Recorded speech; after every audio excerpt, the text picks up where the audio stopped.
দেখুন কাছাকাছি দুটো ডকুমেন্ট আমি রেখেছি, জেপিজি বা পিডিএফ যাই করুন না কেন, দুটো ডকুমেন্ট কাছাকাছি রয়েছে, একই ডকুমেন্ট। যেটা প্রথম ডকুমেন্ট দেখুন, সেই ডকুমেন্টে কিন্তু পুরোটাই আবছা রয়েছে, খুব ভালোভাবে পড়া যাচ্ছে না, হয়তো জুম করলে একটু পড়া যেতে পারে, ব্যাপারটা পুরোপুরি আবছা হয়ে গেছে, এই জায়গাগুলো তো কিছু বোঝাই যাচ্ছে না।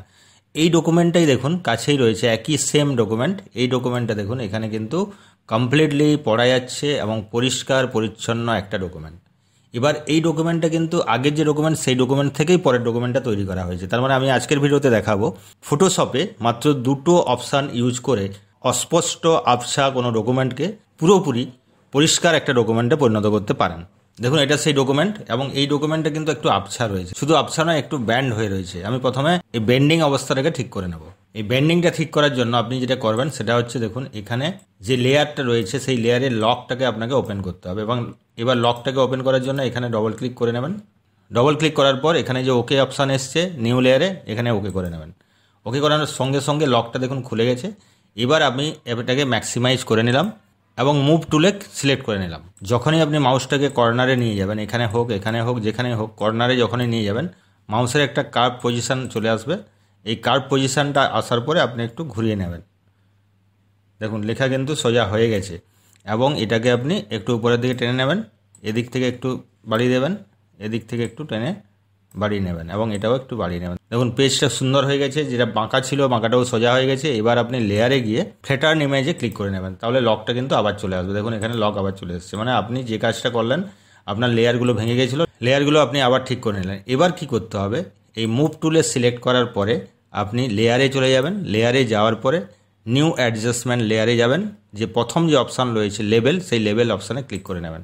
ক্লিক করে তারপরে ওকে বাটনে ক্লিক করবেন। করার সাথে সাথে একটা বক্স আসবে, সেই বক্সে দেখুন এখানে যে বাটনটা রয়েছে, এই বাটনটাকে আপনাকে যতটা সম্ভব ডান দিকে টানতে হবে। দেখুন যত আমি ডান দিকে নিয়ে আসছি, লেখাগুলো কিন্তু স্পষ্ট হতে শুরু করছে। দেখুন যত নিয়ে আসছি লেখা কিন্তু স্পষ্ট হচ্ছে, দেখুন লেখা স্পষ্ট হচ্ছে। এবার যতটা সম্ভব, যতটা আপনার প্রয়োজন আপনি করে নিলেন। জাস্ট এইটুকু করে আপনি ওকে বাটনে ক্লিক করে নেবেন। ক্লিক করে নেওয়ার পর লেয়ার দেখুন এখানে আবার দুটো লেয়ার হয়ে গেছে।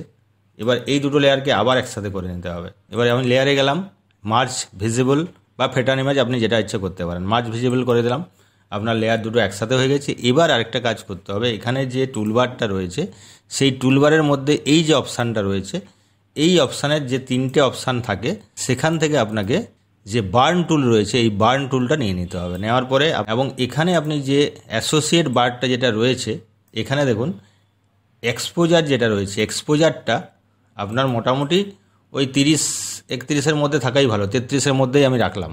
এটাকে টেনে কমানো বাড়ানো যায়, আপনি এটাকে 33 করে দেবেন। এটা একটু লক্ষ্য রাখবেন, বা 31 রইল।